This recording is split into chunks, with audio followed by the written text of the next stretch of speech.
Today, the Rapides Parish School Board hosted groundbreaking ceremonies for a total of 5 schools in District 62. Davion Telsey was at each of those events and has more details. Rapides Parish is bringing the construction and groundbreaking to the schools today. Back in April 2022, the $100 million bond was approved for District 62.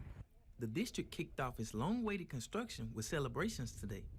This comes after the approval of $100 million in bond. In April 2022, part of the Rapides Parish plan is to build into the lives of the future.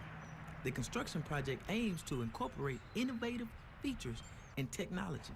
The district superintendent says this initiative not only reflects a commitment to academic excellence, but aligns with the future needs of campuses. Each school has its own specific set of needs that is what we presented to the public as far as improving those campuses. When we go to some campuses like this, you're going to see whole new additions being done. You're going to see a dramatic amount of renovations to some existing facilities. As the construction starts to shape the future of District 62, the school district is not just building structures, but crafting in an environment that fosters growth and innovation.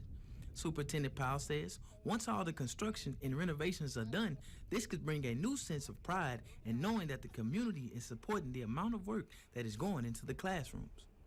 14 schools, 7,482 students, and 3 feeder systems. This bond set history in District 62.